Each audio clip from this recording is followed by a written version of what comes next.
ಎಲ್ರಿಗೂ ನಮಸ್ಕಾರ. ನಾನು ವೆಂಕಿಲತಾ ಡ್ಯಾನ್ಸರ್ ಮಾತಾಡ್ತಿರೋದು. ಮೊನ್ನೆ ನಮ್ಮ ಕಲಾವಿದರ ನಡುವೆ ಅಂದ್ರೆ ಶೈಲಿ ಡ್ಯಾನ್ಸರ್ ಇದಾರಲ್ಲ ಅವ್ರ ನಡುವೆ ನನ್ನ ನಡುವೆ ಸ್ವಲ್ಪ ಏನೋ ಸಣ್ಣ ಮನಸ್ತಾಪ ಆಗಿತ್ತು. ಆ ವಿಷಯವಾಗಿ ನಾನು ಅವಳಿಗೆ ಹೊಡೆದಿದ್ದೆ. ಅದು ಒಂದು ಏನೋ ಕಾರಣಕ್ಕಾಗಿತ್ತು, ಬಟ್ ಆ ವಿಷಯ ಈಗ ಬೇಡ. ಆ ಕಾರಣಕ್ಕೆ ಹೊಡೆದಿದ್ದ ಕಾರಣಕ್ಕಾಗಿ ಆವಿಗೆ ನಾನು ಸಾರಿ ಕೇಳತ್ತೇನೆ. ಆಕೆ ನನ್ನ ಮಗಳು ಅಂತ ಹೇಳಿ ಕ್ಷಮಿಸಾಕತ್ತೇನೆ.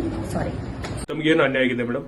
ಇದು ವಿಡಿಯೋ ನೋಡ್ರಿ. ನಾನು ಮೀರಾ ಅನ್ನೋದು ಲತಾಕ್ ಅವರು ಶ್ರಾವಣಿ ಮತ್ತು ಮ್ಯೂಸಿಕ್ ಮೇಳರಿ ಅನ್ನೋದು ಏನೇನೋ ಇದು ವಿಡಿಯೋ ಈಗಿಂದ ಅಲ್ರಿ, ಇದು ರೇಪ್ ಆಗಿದ್ರಿ. 2ನೇ ದಿವಸದ ವಿಡಿಯೋ ಇದು.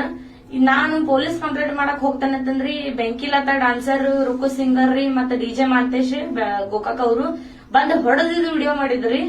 ಅದು ಈಗ ಕೆಲವೊಂದ್ ಮಂದಿ ಎಡಿಟ್ ಮಾಡಿ ಇದು ಹಾಕತ್ತಾರಿ ಇನ್ಸ್ಟಾಗ್ರಾಮ್ ಒಳಗ. ಅದು ಯಾರ್ಯಾರು ಹಾಕತ್ತಾರಿ ನಾ ಸೈಬರ್ ಕ್ರೈಮ್ ರೀ ಕಂಪ್ಲೇಂಟ್ ಮಾಡಕ್ಕಿದೇನ್ರಿ. ಮತ್ತೆ ನಾನು ಒಂದು ದಲಿತ ಹುಡುಗಿ, ನನಗೆ ಒಂದು ನ್ಯಾಯ ಬೇಕಂತ ಇತ್ತೀಚೆಗೆ ಈಗ ಇಲ್ಲಿ ಬಂದಿದ್ದೇನ್ರಿ. ನನಗೆ ಇದು ವಿಡಿಯೋ ಈಗಿನಂತೂ ಯಾರು ತಿಳ್ಕೊಕ್ ಹೋಗ್ಬೇಡ್ರಿ. ಮತ್ ಪ್ಲೀಸ್ ನನಗೂ ಎಲ್ಲ ಸಪೋರ್ಟ್ ಮಾಡ್ರಿ, ಮತ್ ನನಗ ನ್ಯಾಯ ಕೊಡಿಸ್ರಿ. ಇದೆಷ್ಟ ಕೇಳ್ಕೊತೇನ್ರಿ.